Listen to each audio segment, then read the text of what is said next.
Hi, my name is Barry Sterling Mitchell. I produce the Sterling Net Point Power Rankings, and this is Ben and Barry on football. My name is Ben Dickerson. I'm your co-host, lover of everything football, especially the NFL. And I'm a fantasy geek, which has me in an uproar right now because fantasy basketball has started. But we won't get into that. We're going to stick to football.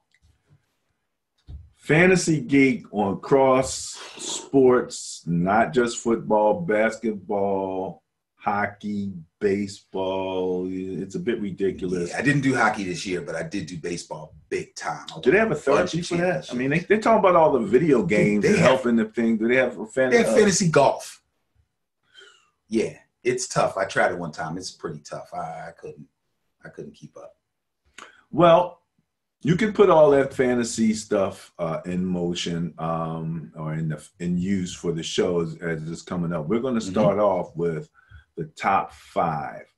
I produced the Sterling Net Point Power Rankings, and if you go to sterlingnppr.com, you'll arrive at my Facebook page where most of this information that we're about to show you is resident. And we will start off with our favorite person, Todd. Todd stands for turnover differential, and we track four categories: net points, points for, points against, and turnover differential as the foremost fundamental statistics as far as we're concerned. So let's go top five, starting at 5 with a +6. We have the Panthers. Carolina Panthers. Good defense. Luke Kuechly got that. What did he caused an interception on my Niners, didn't he? Yes, he did. I know something I like about that guy. No, he's great. I think he's awesome. I had a question of, making sure about him. I was a little concerned whenever he's out there because he's so smart and so fast. Seahawks, number with 7, tied with the Packers. Oh, they're tied, yes. NFC. As a matter of fact, we have 1, 2, you have 3. 2 AFC teams and 3 NFC teams. The 2 AFC teams are on the top. On the top, big time. Steelers still got the skew, though. Took 5 in one game for my Niners. That's true. But now this is through game 9. Yeah. So that the other 8 games, they had 6. Mm-hmm. So that's less than 1 a game thereafter. But Minkah Fitzpatrick, man, talk about a pickup, man. Difference maker right off the bat as soon as they got him. Wow. Awesome. And then the Patriots, who, surprisingly had turnover issues. Lead the league in turnover differentials +17. But that one turnover that they gave up to the Ravens on that pass. That was this just past week. Let's not. It's included in the numbers. Okay, it's one. It's turnover. Included in the. Yeah, I'm just saying. Are they still number one? Yeah. Are they still number one by a good margin? Yeah. Okay. Yeah, they are. All right, let's keep it like that for now. They are. We can talk about their deficiencies later because me, the guy who's been saying I can't find a weakness, guess what? You found a weakness. Found a weakness. No, not you. All right. Well, let's see what we're going to do here on the next category, which is points against. And points against, that's your defense. Let's take a quick look here. Sir, at your top 5, at number 5, the Bears with 144, just 2 off of number 4, the Cowboys. So there's your 2 very closely related defenses. Your Bills that you've been touting, still in number 3. My Niners at number 2 with 102, and the Patriots again at 108. Now, what's weird when you're looking at defenses is I actually took a look just to see in terms of yardage. The reason we use points and things like that rather than yardage is because nobody has won a game yet. based on the number of yards that they've accumulated. No. But it's related. But it is related. It is related. Defensively, it looks as if the Tampa Bay, is this what they've given up?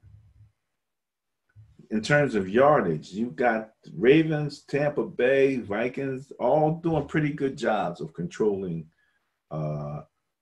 rushing yardage. Who else am I looking at? The Texans, the Jets. Some of these teams are teams that you might not expect to hear. So maybe they're controlling the run, but they're giving up a ton of stuff in the air. But long story short, these are the teams that are giving up the least amount relative to actual points. And Patriots have yet to reach 3 digits. And when we get to the next category, which is points for, you'll find 4 of these 5 teams points against not there. Only the Patriots are in the top 5 in points for and points against, which tells you that although the 49ers, Bills, Cowboys, and Bears have formidable defenses, again, as we go through the season, sometimes teams begin to falter or show certain deficiencies as their schedules change. Some teams start to pick it up as they go along. But none of those teams, being the 49ers, Bills, Cowboys, or Bears, I would think anybody would mistake as an offensive juggernaut. Yet they're in the top 5 points against, which basically tells you that they keep the games close. They're knockdown dragouts for the most part. No crazy high-scoring games, no blowouts. So, well, if you want to get blown out, then you want to look at some of these teams. And the first thing you'll see right off the bat is look at the quarterbacks on those teams. I knew you were going to say that. Yeah. This is a big-time quarterback season to me. I don't know about the pundits and the people on television, all this, but the quarterbacks that we all know and love are all in the top 5 right now. We still got a little ways to go, but look at these guys. Look at the quarterbacks of these teams. Well, if you want to talk about quarterbacks that we know and love, I would have to go down one more slot to number 6 in points for, which would include my Niners. But I understand what you're saying. If you understand what I'm saying, then you wouldn't go down. Oh, don't even try it. Dude, this guy started 18 games in his NFL career. Let's not go there. It's great. These dudes are all – matter of fact, has he started as many games as Lamar Jackson yet in his NFL career? And yet he's undefeated. It's amazing, isn't it? That's not what we're talking about. That's not what we're talking about. You're changing the subject. Talking about so points. I'm going to let you talk about points for. You're changing the subject now. So let's stick to points for. You can't compare him to Tom Brady. You can't even compare him to Mahomes. You surely can't compare him to Lamar Jackson. I don't care if he's undefeated or not. Well, it's going to be fun, though, and coming up. Surely can't compare him to Dangerous Russ. That's what we're going to have to do coming up in the weekend and we'll get to that too. We will get to that. You can talk all of that. But the bottom line is when you're talking about points for, all 5 of these teams are being helmed by tremendous quarterbacks that are having really good seasons. Some a little bit better than others, but they've done it in the past. They've proven themselves to be Pro Bowl worthy. And they're leading the way right now. So one of those wins, one of those wins the Chiefs has was not even by Mahomes. And the rest of them are just top-notch quarterbacks. I can't argue with you too much. My boys is down there with the Kirk Cousins and the Jameis Winstons. And look who's even lower on the totem pole of points for. You've got your Dak Prescott's at number 9 and your Carson Wentz's at number 11.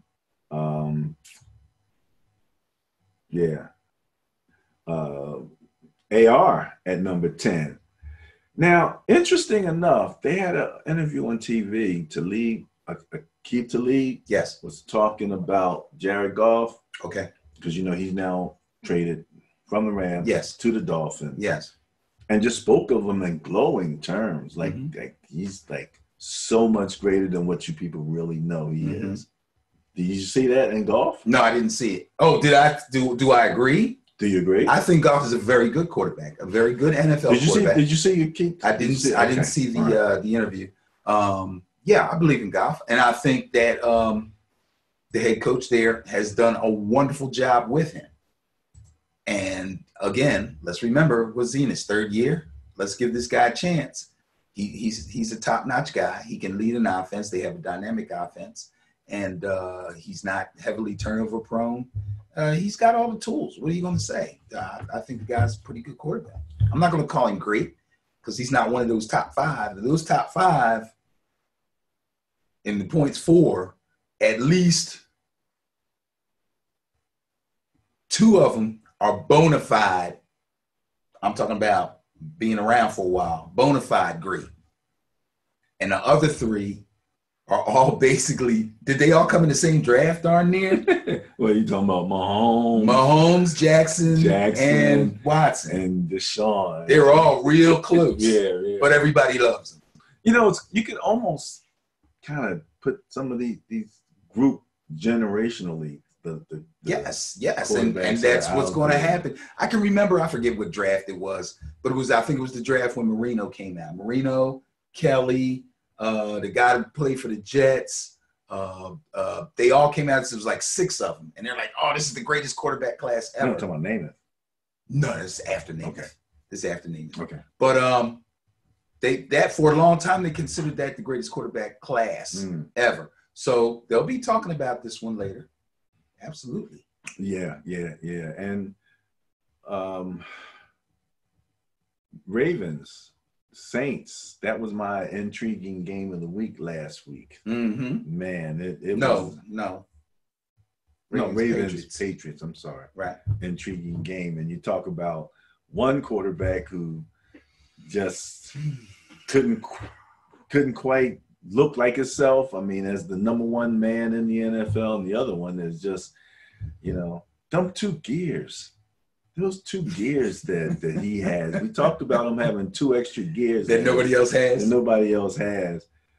He had the one escape where he escaped underneath the rush. He just dipped underneath and shot off to the left. And I keep hearing cheat code. It's just not fair. It's like the guy was boxing, but it's just like with anything, especially with that option. Once you understand that whole option thing, it's like the end can't win because whatever he does, you know where to go. He either comes down the line and you go outside, or he boxes and you go inside. But it was the simplest, most basic pistol formation, Chip Kelly stuff. But he just makes it special. Two extra gears that everybody else has, no doubt. Well, when we talk about last week's games, we can talk about that a little bit more. Let's talk about net points. All right. Because that's what it's all about here. Because once you score and once you give up some points, it's do your thing with the turnovers. Oh, the turnovers are a part of this. Well, that's what adds into the bias plus when we put it all together. But this is the raw numbers. These are the raw numbers. So your Ravens and your Vikings at 5 and 4 respectively are just one net point apart. The Cowboys at number 3. I hear Dax used the expletive and said that something about there's no such effing team that can stop us. When did he say that? Right after the game, he was like, I don't know. They just reported it. I heard it reported that. He was excited. He probably had the juices flowing. It was 16-15 at the start of the fourth quarter. Please stop. Please stop. No effing team. Yes. What were you doing for 3 quarters? Well, we're going to talk more about when we do the review. And so in only 2 teams with 3 digits, my beloved 49ers at 133, thanks to that defense. And yes, we have a developing offense, no doubt. And the Patriots at 172. So even with that loss, that's a pretty strong net point lead for the Patriots. It's real strong. It's almost a 100-point lead over the fourth and fifth place. Especially for a team that, you know, I mean, we're giving them credit for their defense, but people are still questioning that offense. As they should. To be quite honest with you, they couldn't get it going the way they wanted to. Now, once they went into a little bit of up-tempo last game, you know, they were able to do some things, but, you know, one turnover, bam, and then all of that good yardage gone to waste. Since the beginning of the season, they've been quietly, and not so quietly, searching and looking around and bringing people in and let's try this guy, you know, the whole AB, Josh Gordon. Now we got Mohamed Sanu. You know, there was talk about Emmanuel Sanders, but he got away to the Niners. Some other guys they're talking to, trying to bring in this week. So they know that they aren't as dynamic on offense as they probably would want to be. And every time they play a good defensive team, which the Ravens are, they're not great, but they're a good defensive team, who has now laid the blueprint kind of to get into them, they're going to have problems. So they need playmakers. They're not getting what they need out of Sony Michel. I think he can play better. James White has been solid, but these guys they're all role players. Like they have 4 or 5 running backs, but each one has their own little niche. And if they use 3 or 4 of them per game in their little niche, it makes for one complete running game. But when they need to get the ball downfield, they basically only got Edelman for now. Sanu could pick it up as he gets more into the playbook, but I don't know. We'll see. And they let Josh Gordon go. To Seahawks. And guess, yeah, exactly. Here we go. Holy smokes. Here we go. Anyway, that wraps up the top 5 for right now. Next up is going to be last week's review of last week's games. So last week, man, we had a nice slate of games, some surprises. The Bias Plus suffered a bit last week from the previous week before. Bias Plus is the report that we'll be talking about, and we'll share that information with everyone. But wow, there were just some crazy games. Let's start out. We talked about the Niners and the Cardinals. Niners Cards. The Bias Plus score favored the Niners. They came in, took them a minute to get things in order, but after that game, one of our linemen said chasing Kyler Murray is like chasing a squirrel. Oh gosh. I've never tried to chase a squirrel. I took that L right off the bat, but it's got to be tough. However, old Kyler had a tough time with the 49ers D on Thursday night. He couldn't get much going for a change. He looks real scary when he's running around out there, but they boxed him in, sacked him a few times. He didn't have a big pile of yardage running, and they were having a lot of trouble moving the ball. Sometime in the second half, I forget, he did connect with Andy Isabella for a long 88-yard touchdown run, which was really – it wasn't really the throw. Well, the throw was actually a good throw.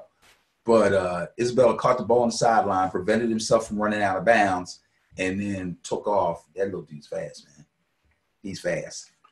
But he took off. Sherman was there, and all Sherman could do was spin and watch him run away.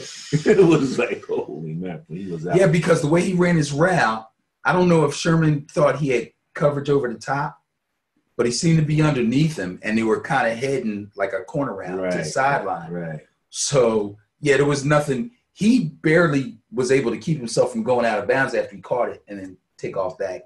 And Sherman was like, I can't. Come on. I can't change direction like that anymore. But the big deal of the night was the one thing that people were questioning, including me, about the 49ers was, what's going to happen when they get in the game and they really need to throw the ball? Are they going to be able to do it?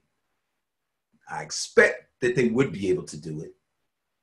I increased their chances of being able to do it after they got Emmanuel Sanders. Jimmy G put on a bit of a show. It's 23 out of 37, 317 yards. That's big for him. I don't know how many 300-yard games he has in his career, but it ain't many. It ain't many. And I don't know how many times he's thrown 37 passes in a game, but it ain't many. 4 touchdowns. 4 touchdowns. I think they've put a nice-sized Band-Aid on one of the little problems that they had. I was going to call you when Pettis scored. Don't get me started on it. Folks, thank God for Emmanuel Sanders, all you 49er fans out there. Thank God for George Kittle. Those two will carry your passing offense for you along with Jimmy G. All right? Them other guys. He's not a believer. A bunch of stiffs. He's not a believer. Believe in what, man? Show me something I should believe in. There's nothing to believe in. It's a team concept, and that's why you're having your struggles here. Because when you look at your fantasy numbers, they're all out of whack. It has nothing to do with fantasy. It doesn't. Look at his real statistics. Doesn't relate to what's Google going his on real statistics. in the game. If he has, I would venture to guess. Look at whose statistic. Who did you mention? Pettis. Okay. For example. Look at his. Right.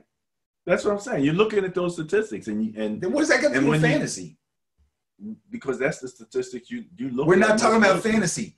The real statistics. You can look at the real statistics. Doesn't make has a difference. nothing to do the with fantasy fantasy statistics. Why are we talking about fantasy back? No, I'll let you know when we're talking about fantasy. No. Let me say this. Oh my Aren't God. the fantasy statistics taken from the real statistics? The fantasy statistics are the real Well, statistics. then there's no big difference. So I'm saying, and you look at the statistics and you say that doesn't look like he doesn't look like he's dominant. Doesn't look like doesn't look like he's dominant. Doesn't look like he's playing. I'm saying that's within the game plan.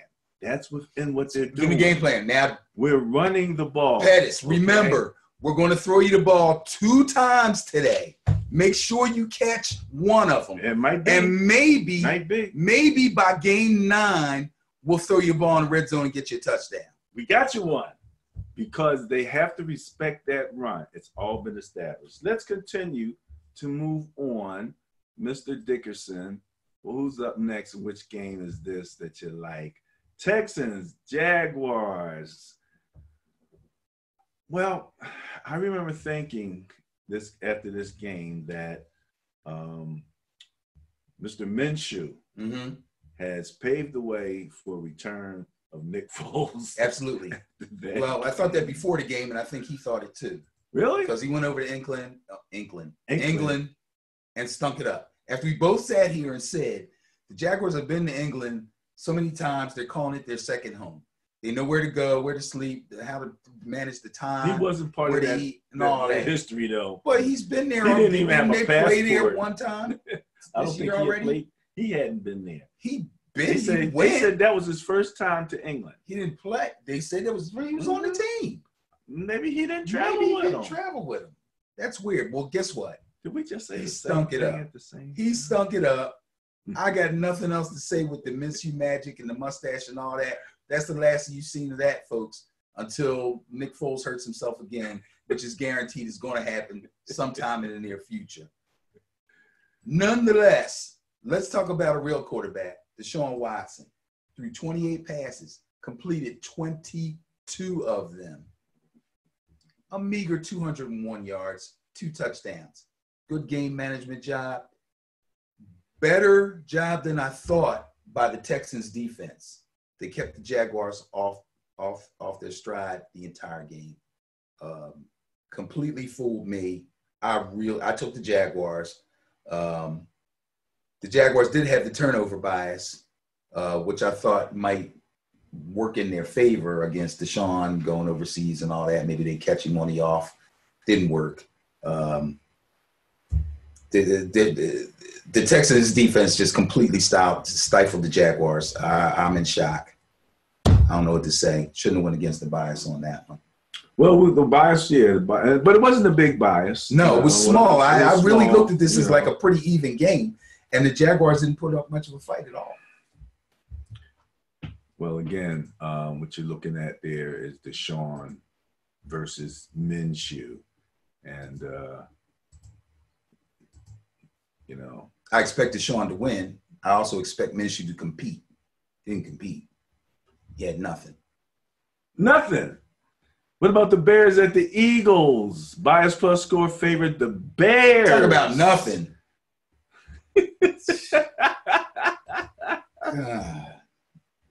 First of all,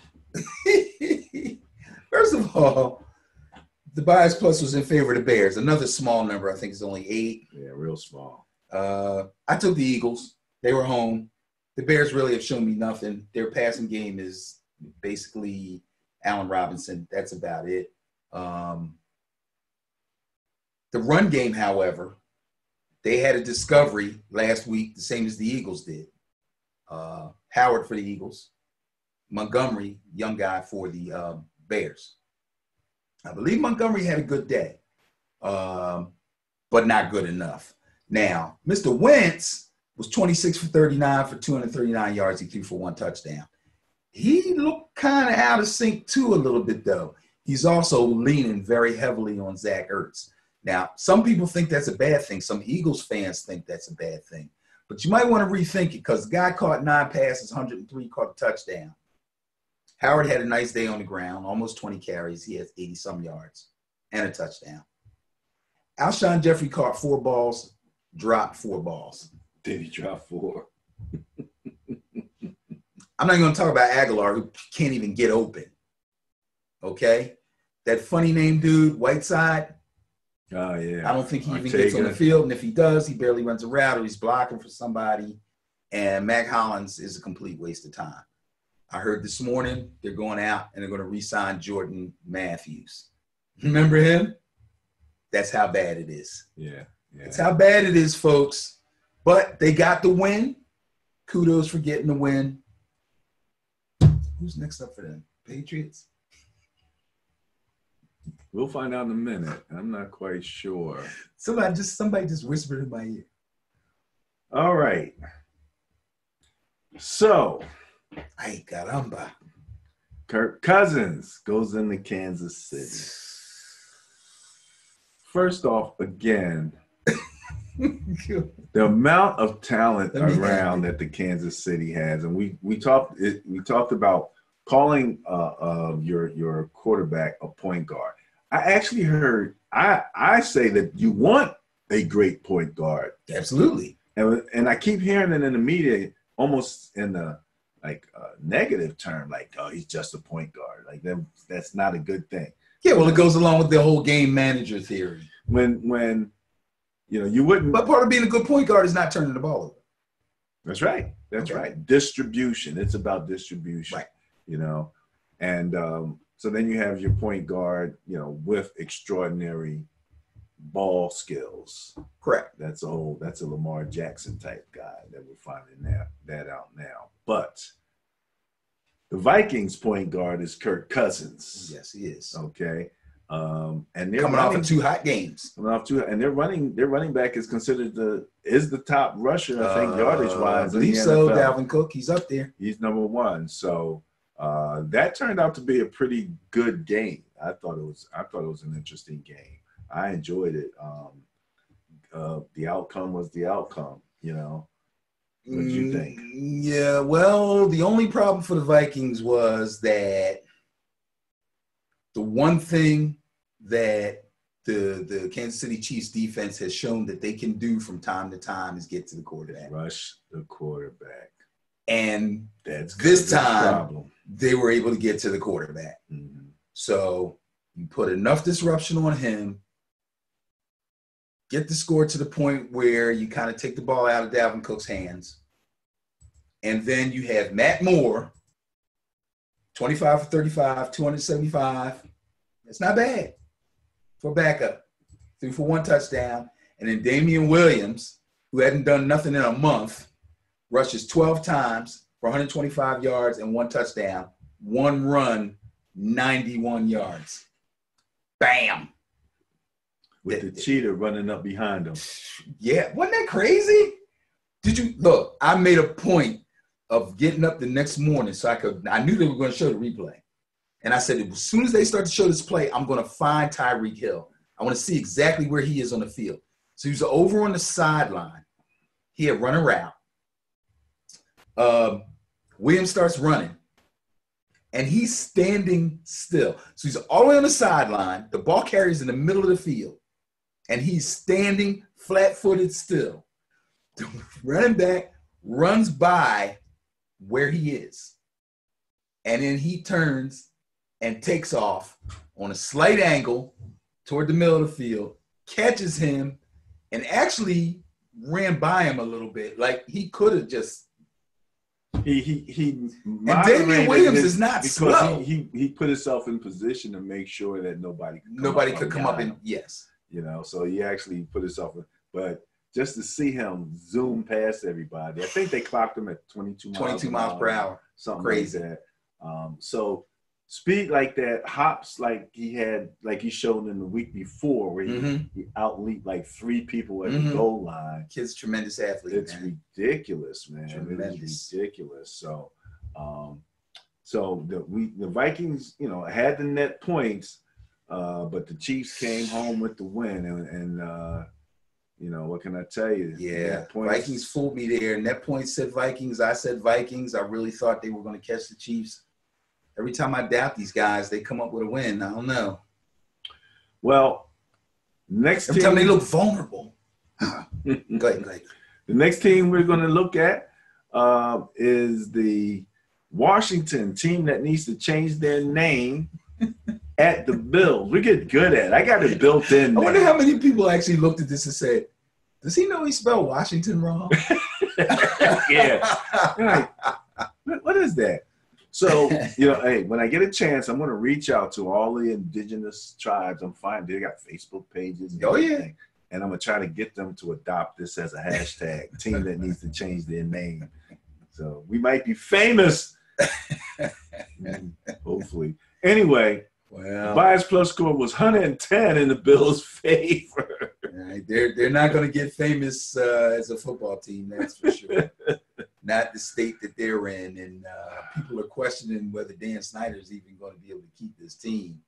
Oh, they're questioning that at that point? Yeah, it's a mess, man. I think people are still protesting.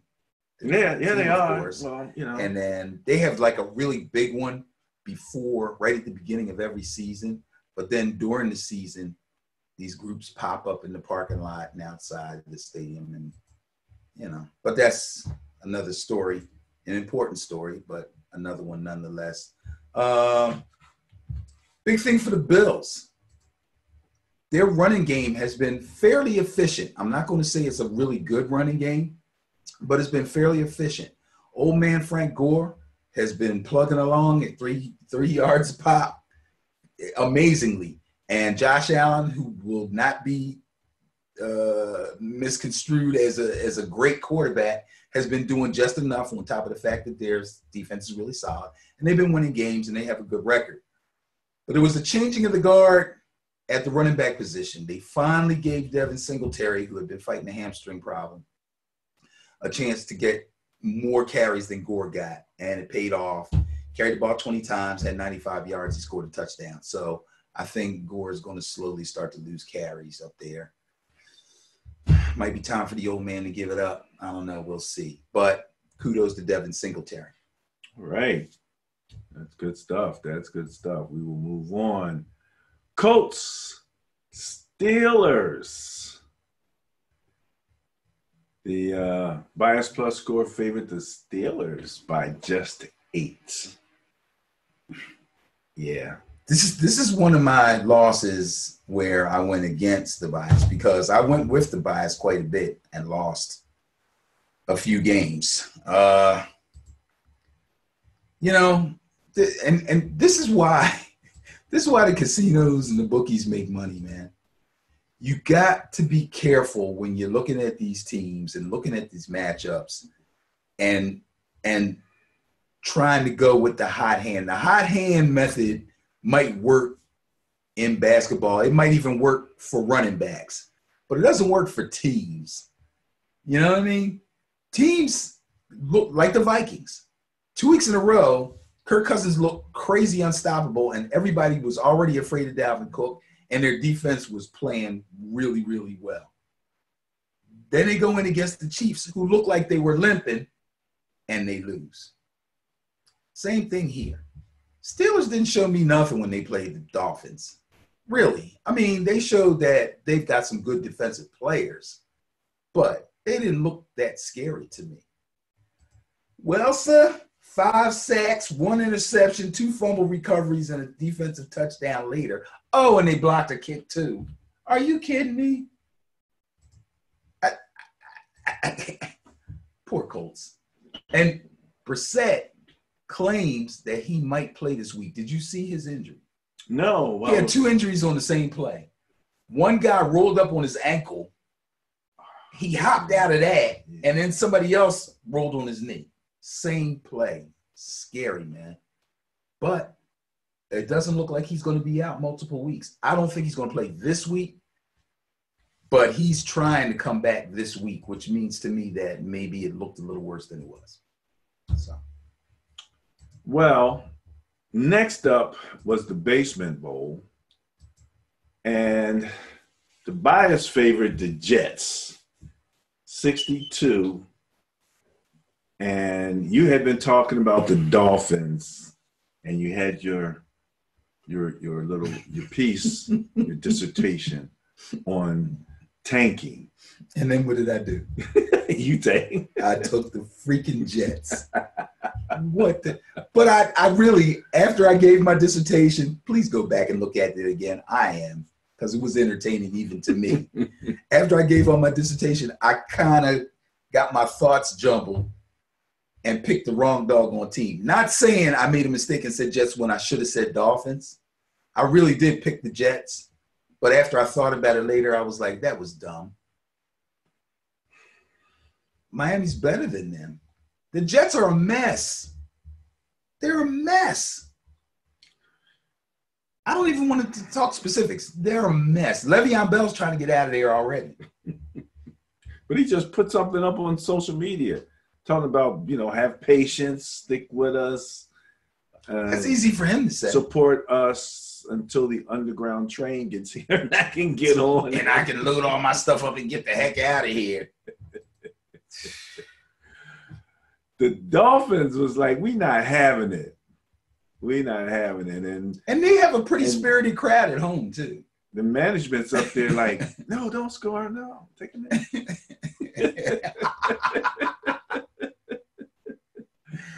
Oh, man. I mean, it's.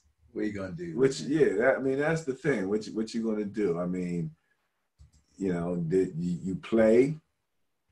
What do you do, Ben? You play to win the game. You play to win the game. That's right. That's what you do here, And I mean, look,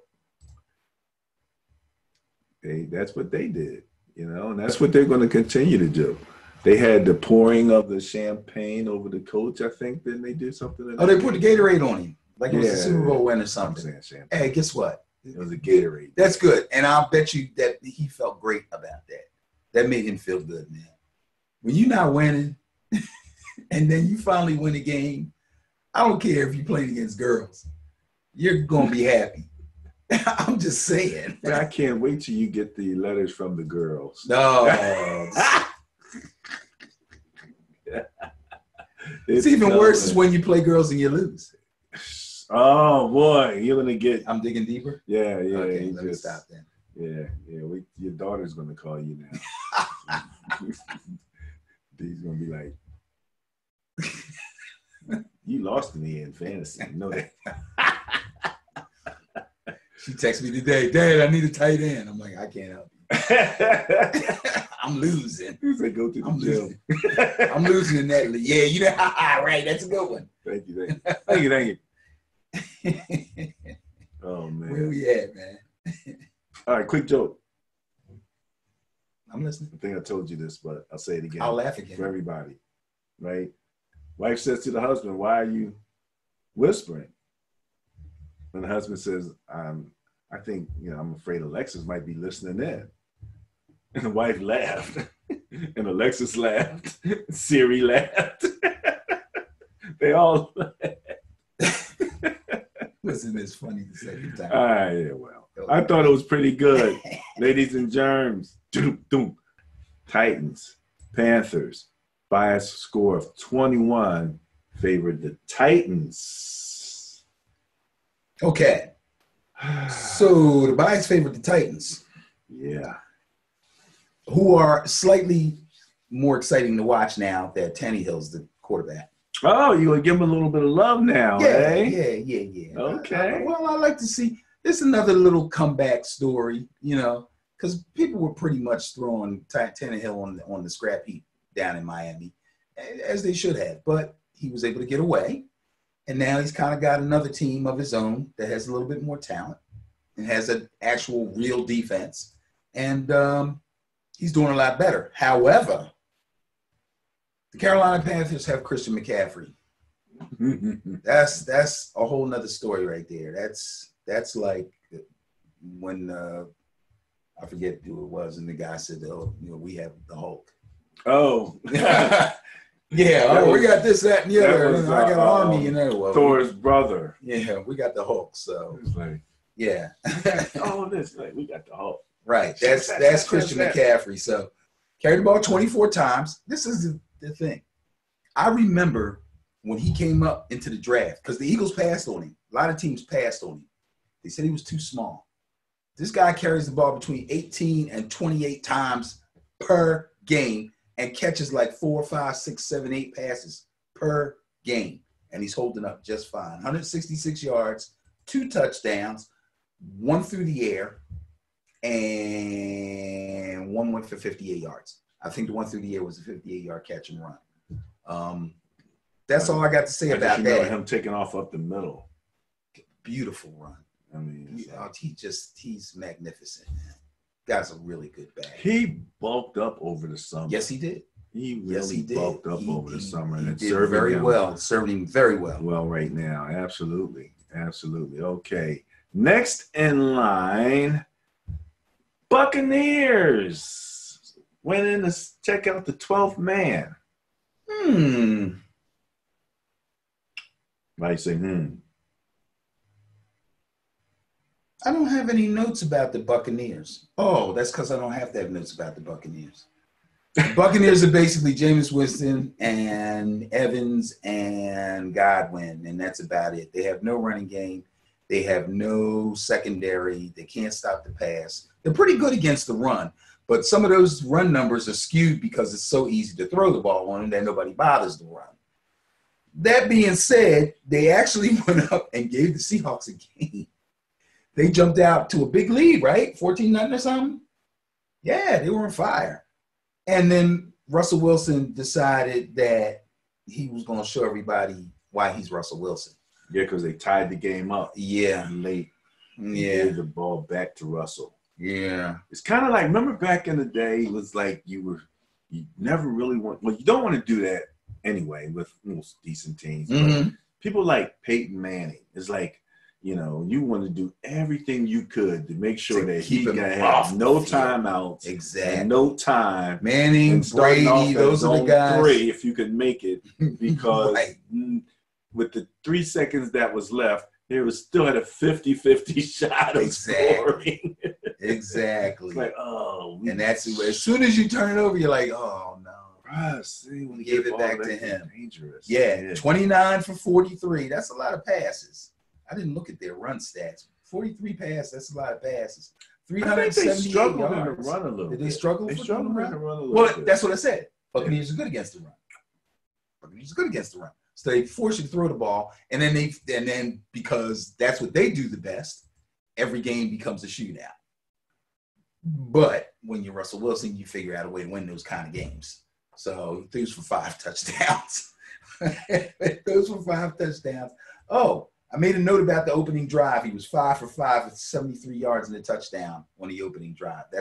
That's masterful. Tyler Lockett, 152 yards on – no way. He had 13 catches?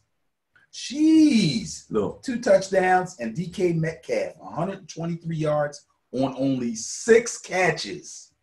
1 touchdown. He's turned it into just what you said he was going to be. No, you didn't just say that. Yeah, I always give credit where credit is due. That's nice. That's nice. He ran a nice comeback, though. He drove the guy off. He caught the one pass and just accelerated. Just got into his stride, and it was like, oh, you're not going to catch that guy, man. I'm sorry. It's just not going to happen. So, yeah, DK.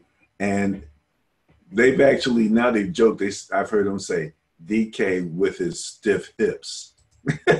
Oh, because they kept saying that at the combine. Yeah, he had the really bad, the Tom Brady, with the little thing where you the shuttle run, time. And I'm like, and all that may be true. And like I said, after the draft or before the draft, basically what that means is he may or may not be a real good route runner because you need loose hips to run really good, diverse routes. But that doesn't mean he's not going to make it in the NFL. I mean, Deshaun Jackson's not a diverse route runner either.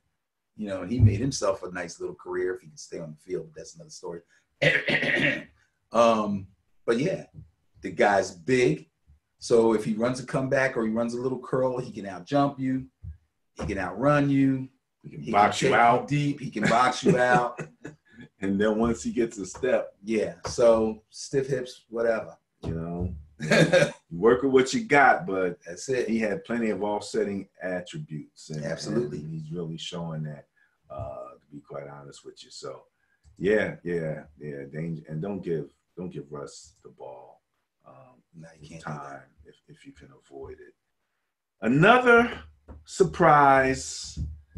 Lions at Raiders. Bias plus score 41 favored the Lions. We said the Lions, they've got to be tired of the abuse, of the disrespect. They got to go. I know they're going to go in there and they're going to get this done. I didn't say that. I took the Raiders. You took the Raiders. Bias plus said the Lions. Bias plus said the Lions. I took the Raiders. I think I mentioned they hadn't been home for a while.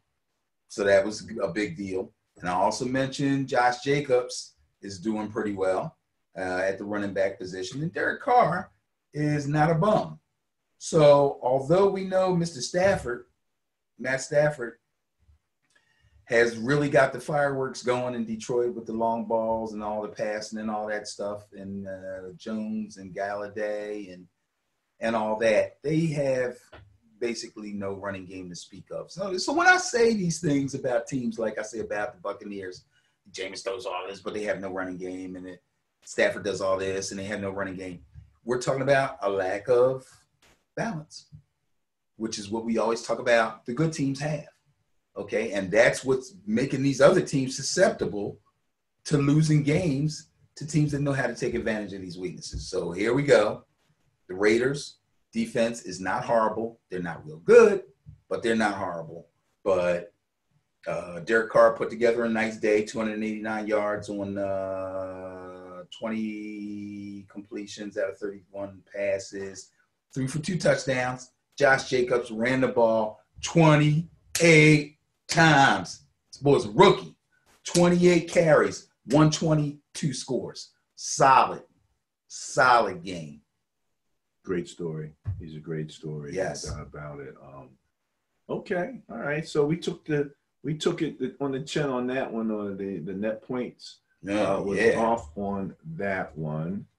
Okay. Who's up next? That's an old comedy routine. Oh no, that's who's on first? Yeah. Who did that? I forget. Evan Costello. number. Browns at Broncos. Bias plus score 29 favored the Broncos. Of course it did. And when we saw that, we both laughed just like that. We're like, ha, ha, ha, ha. Even the bias plus doesn't like the Browns. Nobody likes the Browns. The Browns are like Charlie Brown. You know, they get no respect. I wonder why. And what about what's his name going in with the mustache? Baker. Did you hear about that? He came in with like a full thing. He was all scruffy, yeah. And then he came out, I think, for the game with a Fu Manchu. Okay. And then it came out for just the mustache. Yeah, it was like just a mustache. He's tripping, man. And it's like you keep thinking, these guys have things on their mind beyond football. Right. You know, OBJ still struggling with wearing the uniform. He can't just conform and wear it and just go in. Then I understand he's starting to moan a little bit. He's starting to come to the sideline. Said I just can't get a pass because that last pass that went to Landry, and he dropped it. Yeah, and the guy, two people crashing in on him. I mean, maybe he should have caught this superstar. While OBJ's running free down the field. Well, he wasn't exactly free. I mean, he had just kind of got past, and he got a step on the guy. He threw his hands up. Okay. By that time, the play was off. Right. But again, even in play design, what are you trying to do there? You need a first? Get the first. You know what I mean? Get the first. You know, OBJ going deep on all of that stuff. That's nice. If it's there, you can take it. Oh, yeah, but absolutely. Get the first. Yeah. You know, so I think the first casualty out of this mess, unless they can turn it around, which they can, because if you actually look at their upcoming schedule, there's some games that they're going to have to really screw up to lose. But the first casualty out of this mess may be that coach, because I don't know. I look at him at the podium and he just doesn't seem sure. He seems like the kid at school who does something dumb and you ask him why and he's like, no. I mean, what do you mean you don't know? And he starts telling a long, drawn-out story about something else. That's the guy he seems to me. I don't know. Have you ever heard of the Peter Principle? Yes. This is almost a classic case of the Peter Principle. Okay. Which is defined as a situation where one rises to their level of incompetence. You know, and it sounds kind of funny, but we've seen it in our corporate history where an employee side by side with us was promoted to manager. Yep. And they were not able to function at a high level of manager. That was not their thing. So, you know, they used to talk about, like, if you're a great mechanic, you know, you can really fix that car, and then they make you the supervisor. When you're not fixing cars anymore, now you're managing people. Right. You know, and that might not be your forte. Right. And now you're in and so again, he might be in that situation that's really looking like the Peter Principle in action there, especially when you've given him the number of personalities and the things. I mean, that's going to be the biggest challenge. You know, you look at the ship run by a Belichick, you know, where everybody's on the ship, you know, and they're like almost singularly focused in an amazing way. And then you got over here, and these guys are coming out with Rolex watches, crazy shoes, you know, they're worrying about their mustache and all of that kind of stuff. And, you know, what you thought was you were going to be a playoff team. You thought you were going to run this division. And the discipline required in football is just not there. Yeah. Too many turnovers, too many mistakes, game after game after game. It's going to be tough. You know what I feel sorry for? I feel sorry for Chubb. I don't think they're using him properly, and I think he could relieve Baker of some of his angst if they would better use their run game. And now the poor guy, Kareem Hunt's going to be eligible, I think, this week or next week. So that's competition for even captains. more talent. It's not like they don't have talent, you know. Right, but now, we don't again, know. I don't know how good gonna... their line is, and I think that's part of the situation. Even in terms of Chubb, I think they're a decent run blocking line. I don't think they excel at pass blocking, which is why every time they get themselves in position where they have to throw the ball, they start having problems. That's my take. I don't know. All right. How about your take on the Packers were supposed to win this game? This is another tricky one. The Bias Packers Plus were supposed Packers. to win this game, man. I agreed and said Packers. 62 bias score. We're all wondering what happened to the Chargers because they just didn't look right. Running back comes back. He don't look right. Next thing you know, he's looking like his old self, man. He's getting it done. And Bosa is saying, I can't let my little brother. Yeah. You got Watt on the Steelers with the little brother thing going on. TJ Watt got Bosa with the Niners. Yeah. The little brother thing going on. Well, JJ's out, so he can't compete with TJ. But I'm sure Joey's getting tired of hearing his brother's name. He's like, look, I'm the oldest. I'm supposed to be up here. So guess what? We're going to take it to the Packers. And they did. And we'll combine a really good day, turnover free, 21 for 28, 294 yards for Phillip Rivers, and a horrible day for Aaron Rodgers, overthrowing the ball, throwing the ball in the dirt, just looking stinky. A game he'll probably say, it's one of those games. But did he said something, was it humble pie or something like that? He was somewhat gracious in terms of which I guess when you're what are they 7-2 or something like that. That's probably their third loss, I think. Well, maybe going into that. Yeah. Might have been. So yeah. But they weren't happy about it, and again, now the question is going to rise up again. Are him and the head coach still are completely on the same page as far as this new system is concerned? Because people don't know what else to say. How about maybe the guy just had a bad game? Happened. How about the other team just really took it to him? And many times, again, it's the matchups. I'm really exactly. We really have to begin to focus more on that whole the end, especially up against those left tackles, you know what I mean? Because when they start losing those matchups, or when you got a guy that's creating a problem, and now, if you can't control the line of scrimmage, then you're going to have a problem. Yep. So that's where it all starts. Yeah, I played a little lineman in my day. Yes, I did. It's like, you're kind of big. Go over there getting on the line. I'm like, you don't want me on your line, guy. Patriots, Ravens, my intriguing game of the week. And ding, ding, ding, ding, the bias buster of the week. Oh, okay, good. The Patriots had a bias plus score of 146. Wow. Yeah. 146? That much? That much. I'm going to refer to something here. 146. They lost by 17. That differential was 163. No team who had an unfavorable bias won by that large of a margin based on what their unfavorable bias was. So that was a really big win. That was a big win in so many ways. And when is his contract, his rookie deal up? When are they going to have to pay? Who, Lamar? Yeah. Oh, I don't know if he signed for like 3 or 5. I'm not sure. But he's about to be rich.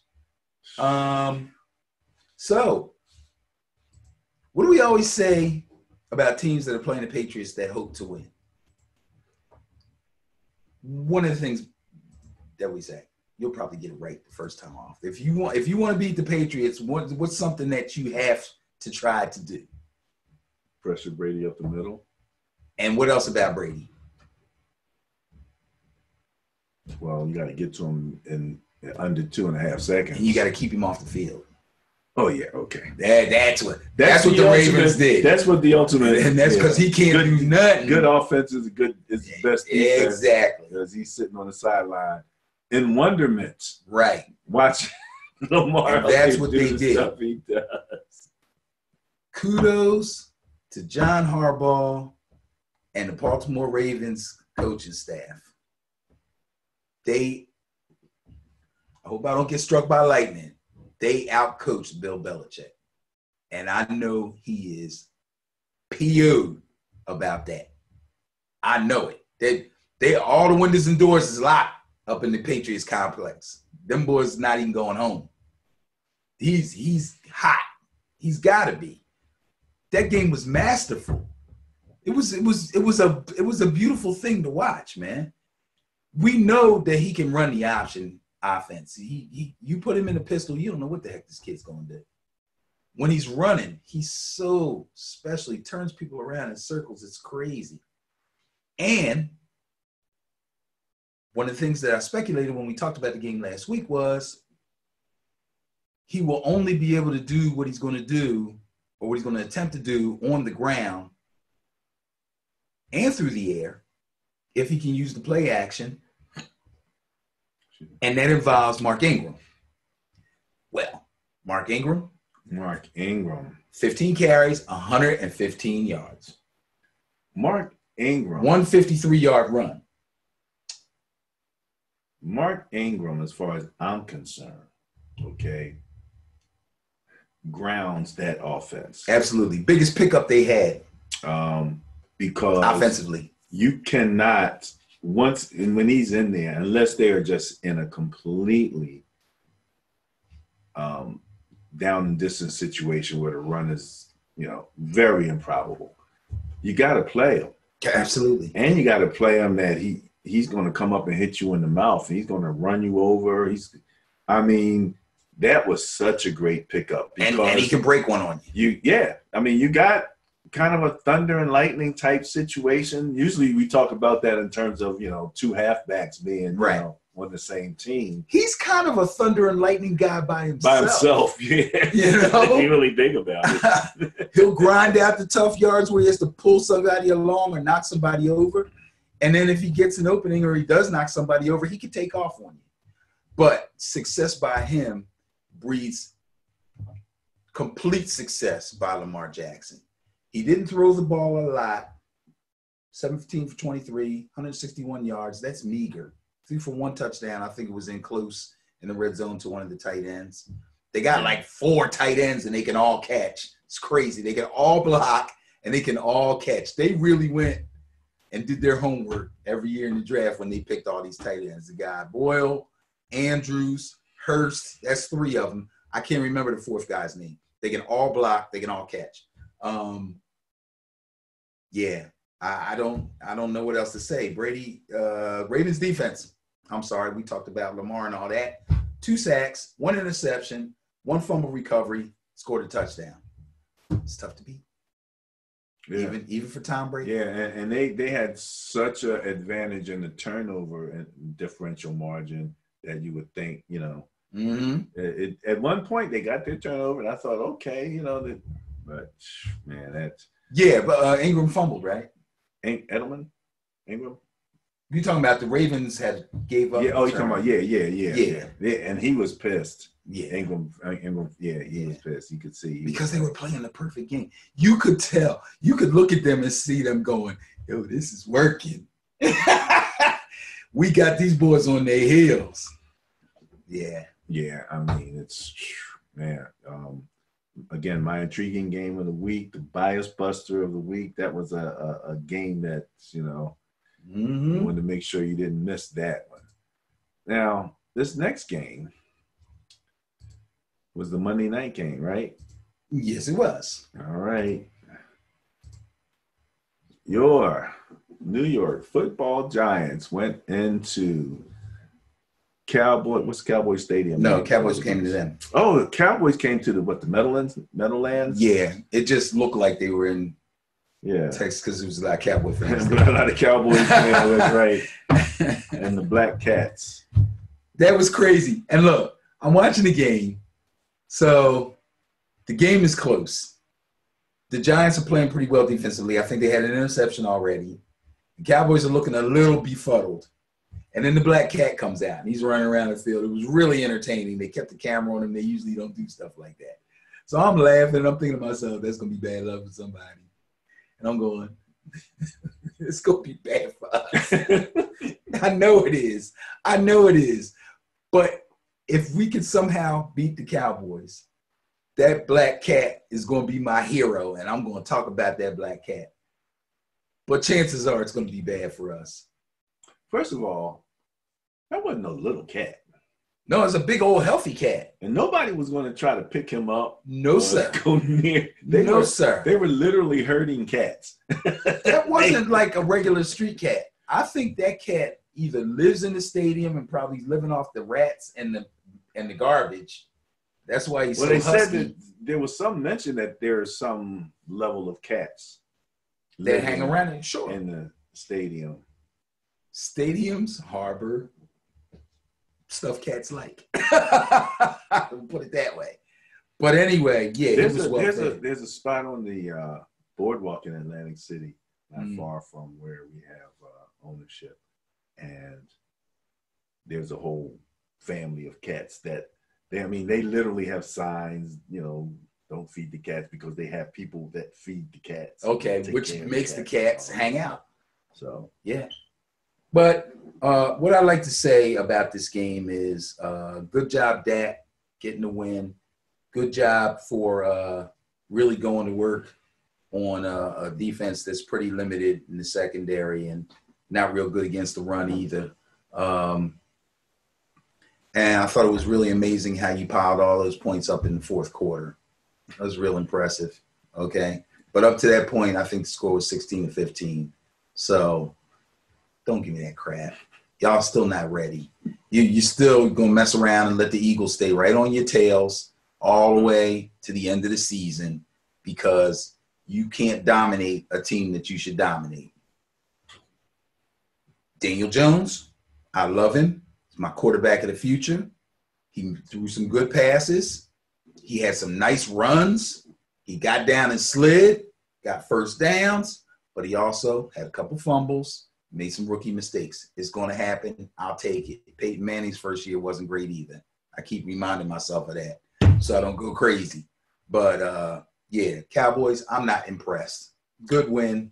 Does he seem to maybe have Danny Dimes have a particular issue with fumbling per se? Because I think that seems to be something that, that might be a pocket presence situation. Things might be happening a little faster. Maybe, he might, because, again, going from preseason where you're playing against one level of player to now, and these guys got tricks. They can get around that corner quick.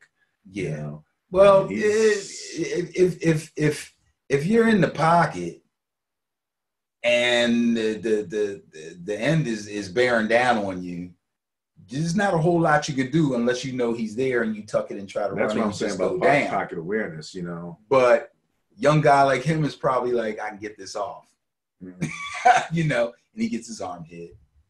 Or when he does decide to tuck it, it's too late. He gets popped. It pops out.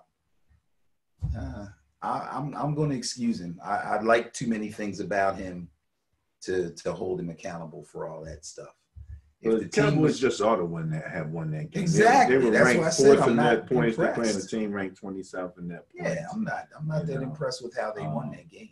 Probably the one thing I will say that the Cowboys did do a good job of was maintaining Saquon, the gift, Barkley. Yeah, he only broke off one really big run. He didn't, so they kind of shut that run down a little bit. So they have a defense. They've got, especially out of front. Yeah. That you're going to have to contend with. And so it's looking more and more like it's going to be a race between them and the Eagles to come out of the NFC East. Yeah, whoever can make the least amount of mistakes will probably win it. Will probably win it. Okay, that wraps up the review of Week 9 and leads us into the Bias Plus Report, also known as the Matchup Show. show. All right. So the matchup show, Bias Plus Report. This is where we go through the games for the upcoming weekend. We look at them from a net point and a turnover differential basis, which makes up the Bias Plus score. So basically, you're looking at net points and the turnover differential as those two numbers compare between the two teams that are playing. So let's get going. And so we're going to kick this off with the Chargers and the Raiders. Chargers are going into where the Raiders playing at now? They're in LA also. It's right around the corner. The Bias Plus score 47 favors the Chargers. As it should. Think so? Yeah. When I looked at the workup for this, I noticed that relative to points for the two teams were relatively close. Chargers ranked 17th, Raiders ranked 19th. Raiders can score. Raiders can score. Where I saw the big difference, points against, Raiders ranked 24th, Chargers ranked 9th. Okay. So, ergo, your Bias Plus in favor of the Chargers. Okay. Who you got? I got the Chargers. I may end up regretting this after I just gave my old the hot hand doesn't work in this situation speech. But the Chargers have the hot hand. But actually, they don't. Raiders are playing pretty well at the moment. I think the difference will be that the Chargers are going to get after Derek Carr a little bit more and be able to slow down their passing game. I expect Josh Jacobs to do what he can do, but they got to get the ball to Waller. They got to get the ball to Tyrell Williams. If they're unable to do that because there's too much pressure on Derek Carr, then that will make it a fairly easy game for the Chargers. Fairly easy? Fairly easy. I don't see anything being easy for the Chargers. I mean, they're playing and they're getting it done, but like you said, the Raiders seem to be finding themselves a little bit. They're going to have to find a way, like you said, Waller, they're going to have to control that guy because he's a problem, So, but net points say Chargers, they are what they are. Falcons visiting the Saints. Here you got a big bias, especially for, we're going for week 9. This is through week 9, all the numbers that are in. 138 favoring the Saints. This sounds like one of your not much to see here. Not much to see here, folks. This game's going to be a blowout. It's going to be a blowout. We can move on. Welcome back, Drew Brees. Ah, yes. Drew Brees is back. He came back with a vengeance. Yeah, Matt Ryan's questionable. I don't know that I would want to put him back out there with the way their team is right now, but they probably will. Put Matt Ryan back out there? Yeah. But, it won't make any difference. Yeah. They're in a race to the bottom. They really are. They're in the average net points. They're in 28th place, one step above the Giants. No, that's wrong in terms of the way that's looking. This is for the last 3. That's for way. But they're not doing well. Let's look here. Okay, there you go. Ranked net points, 28. Saints, 9. Ranked points for Cardinals, 24th. Saints, Falcons, sorry. 24. Saints, 15. Points against Falcons, 28. Saints, 6. That defense makes everything a little bit nicer, doesn't it? When you got a defense. Absolutely. Cardinals, Buccaneers. Speaking of not having defense.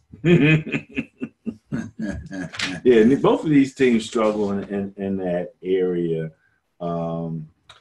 Actually, not far apart net point wise. 23rd versus for the Bucs, 26. ranking for the Cardinals. But they're close on defense, like you said. 29th for the Cardinals, 30th for the Bucks, and they're only 1 point apart in points against. So those two defenses. But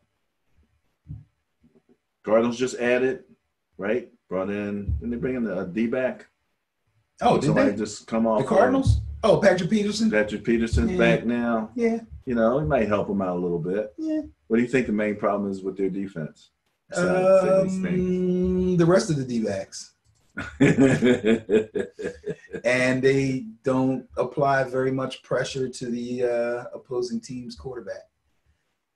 It's real iffy, and they can't stop the run. I mean, they're pretty much a mess. The one saving grace that the Buccaneers have is they are very stout against the run, and they've proven over and over again that they are very stout against the run. And that's not to say that you cannot run the ball on them, but that is a strength if they have any strength at all on their defense. Their secondary is Swiss cheese. So if you give Jameis Winston some Swiss cheese and you give Kyler Murray some Swiss cheese, who do you think is going to cut it up better? That's kind of the question. I mean, you got two. That is the question, you know, because this looks like it's going to be a high scoring, ball flying all over the place, turnovers, everything you can imagine is going to happen in this game. And I'm going to say that Jameis is going to come out on top. He's the one that's consistently putting up 300-plus yards and multiple touchdowns week after week after week after week after week. Some weeks he puts up multiple turnovers also, but he puts up multiple touchdowns each and every week. Kyler's had his hot times and he's had his cold times. So we'll see. You mentioned turnover. So when you look at turnover differential, okay, Cardinals ranked 10th. They're +3. Okay. Buccaneers ranked 26. They're -5. Right. So they give it up way more than they get it. Kyler protects the ball pretty well. Kyler does pretty well. I want to give him that. So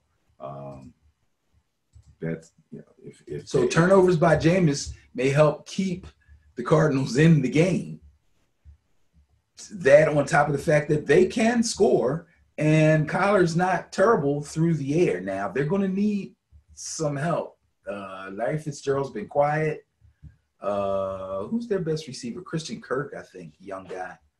He's going to get a little bit better connection with his receivers if they're going to really get into these shootout games and they're going to keep up. Is David Johnson out for the year? I don't think he's out for the year. I think he's questionable this week. He may play.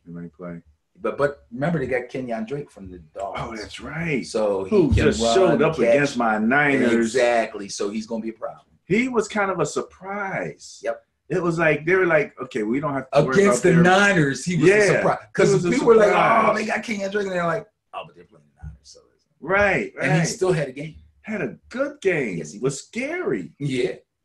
Holy mackerel. Sometimes dudes just on the wrong team.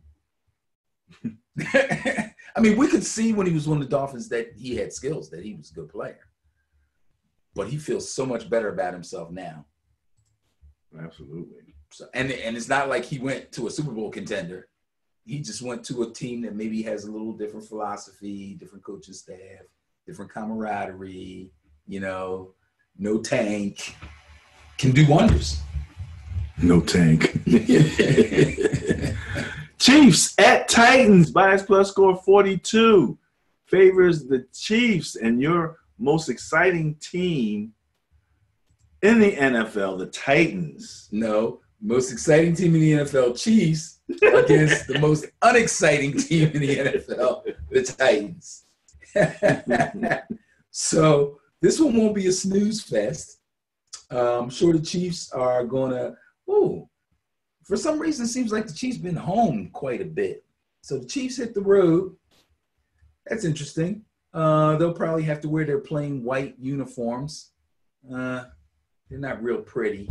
The Titans jerseys are beautiful. They're uniform. I love that gray and that light blue and all that. I really like their uniforms. Really? They're really nice. Okay. Yeah. But that being said, take the Chiefs. The 42-point bias plus is not as big as it should be. Simply because the Titans, boring as they can be, are just somewhat solid in every category. You know what I mean? They don't excel at anything. Can they keep Mahomes off the field? Can they eat up some time first we have of to see if he can play. And if he does play, they're going to have to get after him. They test that knee out there. They might want to test that now. If I was them, I'd play Matt Moore one more week. But I'm not them. Okay. I'm sure he's young. He's feeling good. He's frisky. He wants to get back out there. He may talk them into letting him play. The doctors give him the okay. They'll probably put him out there. Biggest difference I see here, points for Chiefs are second. Mm-hmm. Titans are 23rd. That's pretty low for them. But like I said, they're in a lot of tight games. They don't score a lot, but they don't give up a lot. Where are they points against? That's what I'm getting ready to say. Points against, Chiefs are 18th. Titans are 8th. See, that's what I mean. They don't score a lot, but they don't give up a lot. So all their games are always tight. So if they make this a rumble, the Chiefs should still prevail, but we shall see. Right off the top of my head, I don't think they got anybody on their team, the Titans, that can remotely stay with Tyreek Hill. So if they don't do nothing but throw it to him all day, that's a win for the Chiefs. They don't have anybody who can run with that guy. Nobody has anybody. Wait. Who do you think would win in a 40? Tyreek Hill, Lamar Jackson. In a 40? Yeah. Tyreek Hill's smoky. You think so? Yeah, in a 40. In a 100? I don't know. I don't know. Because Tyreek Hill, he fools it. He is fast, no doubt about it. But he's quick. He's also so quick, it makes him look extra fast. Yeah. So that first 10 yards, he's going to give Lamar problems. But I don't know. Lamar's quick, man. For that length, he might make it up in the last 10 yards, boy. He might be able to make it up. He's silky smooth, bro. Lions at the Bears. Oh my! Bias plus score 12. Not much at all favoring the Bears. And I'm having a hard time believing in my own bias here. What can I tell you? What? You're leaning toward the Lions on this one? The numbers are what they are.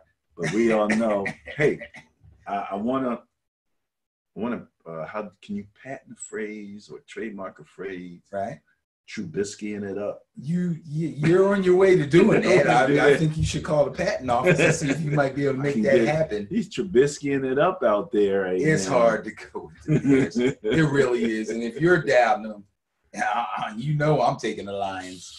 You know, I'm liking Stafford. I know they're having trouble winning games, but Matt Stafford is just about as sure thing to put up numbers as Jameis Winston is, and probably with less turnovers. The Bears are having all kinds of problems stopping other teams. They couldn't stop the Eagles, and the Eagles don't even have a passing attack. So this one could actually get ugly in Chicago. There may be a little booing on tap.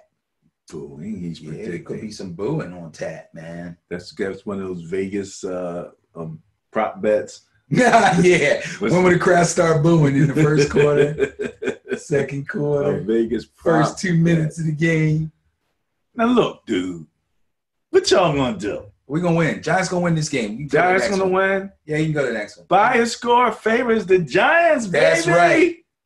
What you gonna do? Yeah, we're gonna win the game. If they can't beat the Jets, I'm gonna stop. What? No, I'm not gonna make no crazy pronouncement. I guess this is pronouncements. Everybody's home, right? They're both the same. Yes, they're both home. They're both in their own locker rooms. Everything is fine. It's like the Clippers playing the Lakers. Right. Yeah, exactly. They just changed the floor. Mm-hmm. So they just changed the logos on the field. They just paint. So technically, the Jets are at home. It will mean absolutely nothing. The Giants are better than the Jets. I was about to say the Giants are better than the Jets in every facet of the game, but I have to stop myself. because I'm not 100% sure about that. The Jets are going to have their hands full stopping Barkley. The Giants might have their hands full stopping Le'Veon. I don't know that Le'Veon's been making much noise this year. I haven't paid much attention. I haven't seen him in a lot of highlights. He hasn't had any angry runs. He is playing, right? Yeah. Okay. I know. Barring looking up his stats, I'm going to go out there and make a bold prediction and say that the Giants defense will pretty much keep him under control. And hopefully they can get after Darnold. Because I don't know if they can create a lot of no, that's wrong too. Giants secondary, 2 picks. We're going to get 2 picks. We're going to run one back for a touchdown. I'm making big predictions now. We're going to get 2 picks. We're going to run one back for a touchdown. Really? Yes. And we're going to sack Darnold 4 times. Giants, this is interesting. Points for Giants are 22nd. Points against Jets are 22nd. Okay. Points for where the Jets? Points for Jets are 32nd. Points against Giants are 31st. But I know without even looking that the Giants have the turnover differential. I know that because we have gotten some turnovers. Giants we might be in the minus. But. Turnover differential -10. Okay. Jets turnover differential -7. That's nothing. Oh, now it's nothing. That's now I don't pay any attention to that turnover differential. Take the Giants. I know for sure. You trying to make me change my mind? That's not going to happen. But I picked them to lose almost every doggone week, man. Just the facts. They're going to win this game. Just the facts, baby. Just the facts. All right. Bills going into Cleveland. Get some Brown stuff on them. The bias plus 87 favors the Bills. Okay. If we're going to Trubisky it up, it's going to be time pretty soon for us to start Mayfielding it up. I'm just saying.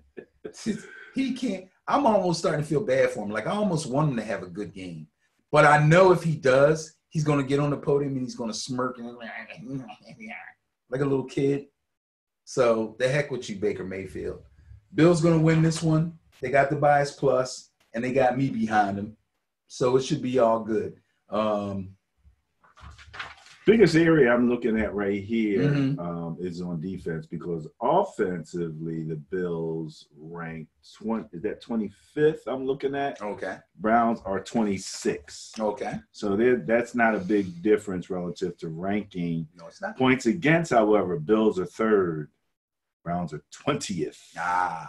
And it's a nice size differential, both in the negative, but Bills are -1. Browns are -8. Okay. So there you go. That smells like a nice – where's this game at? In Cleveland? Oh, okay. Sounds like a nice, hard running game for the Bills. Real basic offense. Bang, bang, bang away. Throw a couple check downs. Throw a long ball here and there. And back to the run game again. Grind it out. Boring. Bears have to come from behind. Or Browns have to come from behind. They can't do it. They make some mistakes. Bills get an interception. Game over. Is anybody going to blow their top on the Browns after this game? After this one? Yeah. After losing to the Bills? Steam coming out of here, like in the cartoons and stuff like that. I think the Bills have created enough respect for the way that they're playing this year to be considered a good team. They're not going to lose their minds until they. I'm talking about the Browns. Yeah, I'm saying lose. They're not going to lose. They're not going to lose their minds until they lose to a team that everybody says they're supposed to beat. Like, people aren't. I think really they have some of that picking coming up. They do in their schedule too. Their schedule is light. Yeah, their schedules look pretty decent. Like, they should win some games. So if they lose one of those games, if they lose to Miami. I don't even know if they play Miami. It's not a fait complete to beat Miami anymore, man. Miami's like Miami. Miami's fighting the power, man. They're like, yeah, you want us to lose. But no, We're not going to lose like that. They can't lose to Miami. They can't lose to the Jets. I can't. My phone is dead, or I would look that schedule up. They can't lose to the Jets. Too. They can't lose to. I'm trying to think of who else they. They can't lose to Cincinnati. They can't lose to the Falcons. Right. The Bengals are in their division, so they may have played them once already. They play. You cannot lose to them. Well, I don't think that the Ravens are going to lose to the Bengals. No. The bias plus score, is that the biggest of the weekend? Yep. It is. Yeah, just a little bit ahead of the next one at 172. Bias plus favors the Ravens. Okay, so this is one of those games where Baltimore doesn't have to show you much. They can run the ball on these guys. He can throw the ball at his leisure. They should have fun in this one. Believe the Bengals have already decided that they're going to sit Andy Dalton down and let the young guy quarterback for the rest of the season. So there's a good chance. And AJ Green might be coming back this week too. Yes, it's rumored. But if he's ready, I don't know if they're going to actually play him or not. There's a good chance that AJ Green and Dalton and a couple other guys, I heard the Patriots are interested in the tight end, Tyler Eifert. They could all be out of here. When's the trade deadline? Next week? Sure, you had to trade deadline. Okay. Well, when there's some other deadlines there's some other deadlines coming up. Okay, there's some other deadline coming up. They might be, kind of stuff. Yeah, they might be out of here. Like, this is the time of year when contending teams are looking to plug holes, and they're going to try to make moves, last-minute moves for people that they think they can use on a playoff run. So, what if the Patriots will break any records for bringing in new people in 1 year? Team record, they probably already have. You think so? It's the most announced and televised. It's like every week they're testing somebody. Just bringing somebody new in. Yeah. No, that's what I'm saying. I mean, it's like, and like the system's so strong that it's like, oh, he'll be up and running as a Patriot in about 2 weeks. Yeah, they don't seem to. I know they care about who they bring in. But it's getting to the point now where they're like, don't worry, we can fix him. Yeah, we can make him better. Yeah, and they're willing to take that chance because they know that they need more playmakers on offense. They got to have it. If they're going to go all the way, which is their goal every single year, unlike some other teams in the NFL who just care about filling the stadiums, then they're kind of desperate right now. They're still going to win games the way that they are. But when it comes down to it, when they play the tougher games, when the playoffs start, they're going to need a little bit more. Dolphins at Colts favors the Colts by 170. That's just 2 under the previous net point. That's why this isn't the biggest, or bias plus score rather. This is the second biggest of the weekend. So again, we were just talking about the Dolphins. Do they have a shot against the Colts? A shot? They got a shot, don't they? I mean, it's the NFL, so you could say any given Sunday, but any given Sunday, Thursday, or Monday. I don't think so. First of all, I just remembered something. For all the other problems that the Dolphins have, their running back, after they got rid of Kenyon Drake, they had a guy named Walton. I think he got busted for PEDs. So now he's out. So now they're starting 2 running backs that nobody ever heard of. They had 2 wide receivers that were playing pretty well and were basically catching all the passes from Fitzgerald. That was Devontae Parker, who's a seasoned veteran and a good player, and a new kid. I think his name was Perry Williams. I'm not exactly sure, but now he's hurt. Hurt his knee. So now it's basically Devontae Parker and whoever. Some guy. Yeah. First name some dude. Guy. It's just some dude. So, yeah, they're in trouble. They're in trouble. This game won't be much. I don't know if Brissett is going to come back in this game. Again, if it was me, I'd keep him out. They can win without him. They got Brian Hoyer playing quarterback. He's good enough. He surprised me. He threw for 2 touchdowns last week. So they should be fine against the Dolphins. Yeah, no problem. There's another person that maybe will break a record for being on so many different teams. Mm-hmm. Yeah, he backed up Brady. Rams at Steelers. I had a tough time with this one. Bias plus only 22, not big, favoring the Rams. We talked all that stuff about Goff and how Aqib Talib was saying how great he is. So they're going to have to get it done against a second-string quarterback. However, when I look across the numbers, I see a points for ranking for the Rams of 12th, 20th for the Steelers. Mm-hmm. Points against ranking for the Rams of 12th, 10th for the Steelers. Not surprised at 10 for the Steelers. A little surprised at 12 for the Rams, but go ahead. Turnover differential. Steelers. Yeah, they should have that. Plus 11. Yeah. Rams at 0. Yeah. It's the Steelers get turnovers. They hit, they strip, they pick. I'll give them that. But if they can protect Goff, the Rams should win this game. I'm going to take the Rams. They are getting the bias plus. They can score points. The Steelers' offense is a little bit challenged. Thought the new kid, Deontay Johnson, was going to do something. He hasn't done much. It's basically all on Juju.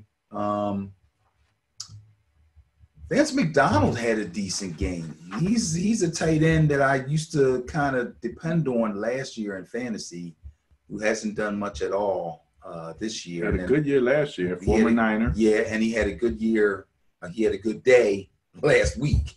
But up until that point, they'd done basically nothing. It seems like they have another tight end that they're trying to work in. And it's not like he's blowing them away with catches, but he's blowing them away with the snap count. They got the other guy that he's taking snaps away from him, which takes his chances of catching passes down. I like the Steelers. I like the Steelers defense. I think they'll make a game of it, but I think the Rams got a little bit too much for them. And, of course, it's going to be a big deal how Gurley goes. How goes Gurley? People are really questioning whether or not he's done. It's weird. Because when he's out there and he's running, he don't look done. He looks fine. But then they take him off the field real quick. Then he'll miss a series. Then he'll go back in and they won't give him the ball. Then they'll throw him something and he'll break 20 yards. And they take him back out again. It's weird. He's definitely not a workhorse anymore. Extreme load management. The extreme load management. But that's how important he is to them. Because the other two backs they hardly give any carries to. Like, you're going to get your rest now, buddy, because when the playoffs come, we're going to work you. That's a possibility. We'll see. Worked. We'll see if that's the plan. All right, this is the game where you don't want to say this game with people standing in front of you because you probably want to spit on them because you got the Panthers at the Packers. Bias plus score of 33 favors the Pack. And the Pack had some humble pie. Now they got to deal with CMC. Who'd they lose to last week? The Raiders? Yeah. Weren't we just praising Josh Jacobs? Yeah. Didn't he have quite a day? Uh-oh. I think I sense where you're going with this.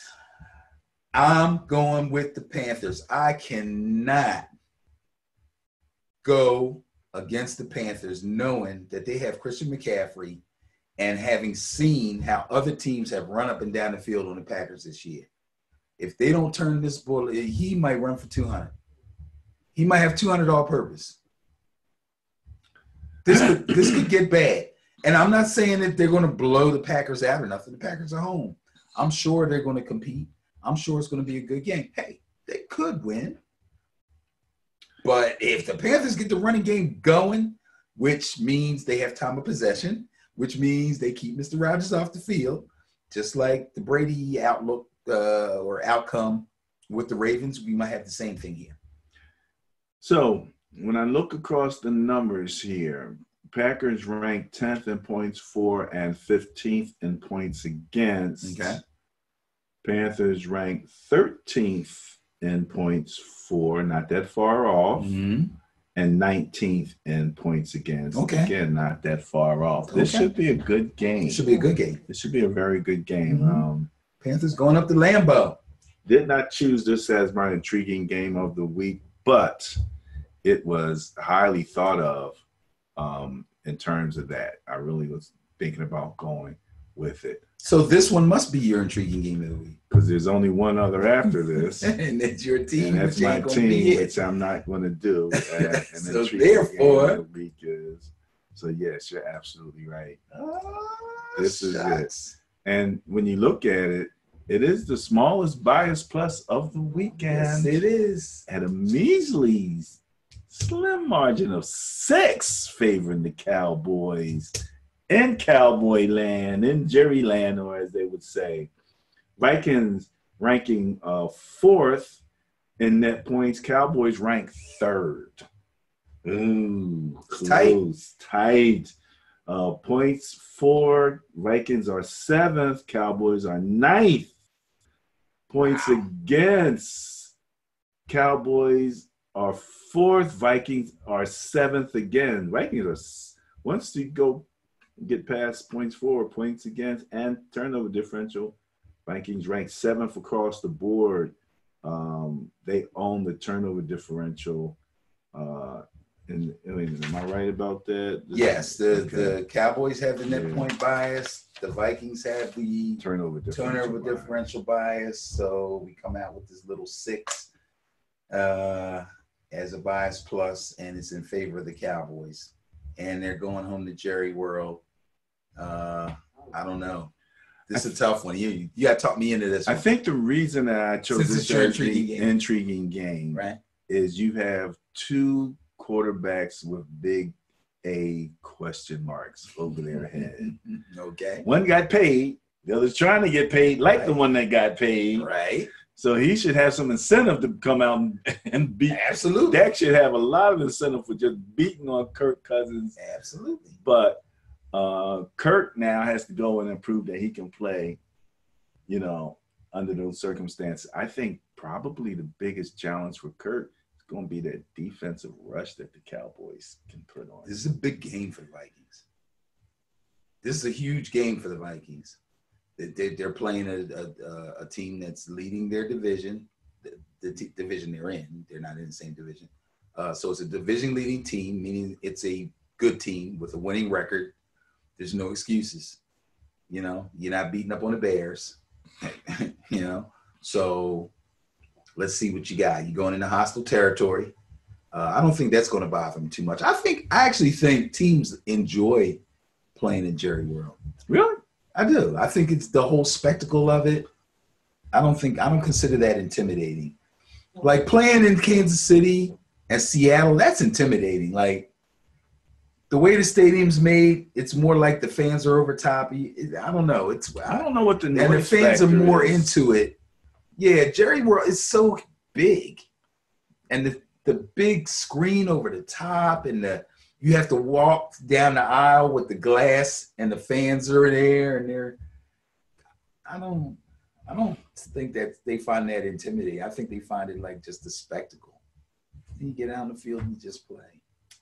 Well, Vikings, Cowboys are coming in favored, but not by much, so that's my intriguing game.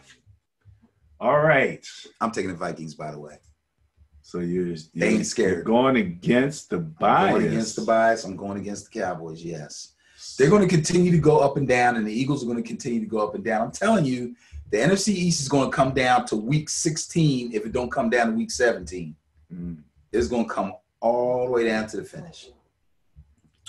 All right. And Monday night, in the big ring, in this corner we have the Seahawks with Dangerous, DK Metcalf, Tyler Lockett, what's his running back name? Chris Carson. Carson. And newly acquired Josh Gordon. Oh, that's right. They said he's going to be ready to play. Newly acquired Josh Gordon. It's a lot of weapons, man. Maybe not the Legion of Boom right now, but I think they still got a little boom left. It might be called the Legion of Zoom. Yeah, could be. They got a lot of weapons. okay. On offense. On offense, you're talking, yeah. And defense, they still got, good linebacker play. Yeah, run defense they still got some defense. Yeah, well, that D-line might not be what it was at one particular point. Against, and in this corner, my San Francisco, only undefeated team left in the league. How scary is that? 49ers. And the Seahawks, they got to come to us, Levi Stadium. So ain't no 12th man. That's no big trip. Ain't no 12th man. The 12th man is wearing Niner colors, baby. Just a little ride down the coast, no big deal. Look at the size of that bias plus. They better not lose. It's 112. That's pretty sizable. Seahawks will be the bias buster of the week. I'll be crying. The only other team, you still got the Ravens. That ain't going to happen. The Colts, that ain't going to happen. I'm saying that ain't going to happen. As many that's surprises as we've Believe had. Me, usually the bias buster is a surprise. Yeah. So this is going to be a heck of a game. At least it should be a heck of a game. The Seahawks have proven that they can come from behind with power and with swiftness, mostly because of Russell Wilson. But they have a lot of weapons on offense. So even if the defense falters early, he can still bring them back. But the 49ers have proven, and I hope I don't put the Patriot hex on them, but they haven't showed any weaknesses. Well, you don't like my receivers, so that would be a weakness. Defensively, let me finish. Oh, okay, all right. Haven't shown any weaknesses defensively. I'm talking about going up against Russell. We lost Quan Alexander. Okay, well, you still have 10 more first-round picks, so I'm not going to worry about that. Defensively, you're good. You could probably hold down Carson, so Russell's probably going to have to throw a good number of passes to keep up with you. But you guys are going to be able – you have a very diversified run game, which should carry you. And Kittle should have a field day. So on top of that, you need a couple first downs. Sanders, maybe you get one over the top to Sanders. Kittle just makes a mess of their whole secondary. 49ers should win the game. All right, so you're going with the bias on this case. Yeah, I'm going to take the Niners, yeah. Bias plus. He's rolling with the homies. Not bad. Not bad. Shouldn't be a problem. All right, that makes up the Monday night game. That wraps up the Bias Plus report, unless you have something else you want to say. About the Bias Plus report? About the Bias Plus report. Actually, no. I just hope I do better this week. Yeah, I know. I was 50% last week. The Bias Plus was 50%. It's really strange because, the Bias Plus was 80% the week before, 75. Yeah. And I'm thinking, and that's when the games were so iffy because it was early. Yeah, I'm thinking, okay, we're getting more into the mature, part of the season, and there should be a little more steady, and then volatility kicks in. Because that's when teams who we thought were this turn out to be that. And teams that were not what we thought they were, it's a mess. But that's great. That's what makes the game great. And that's what makes the team. Yes, absolutely. All right, that wraps up the Bias Plus report, also known as the Matchup Show.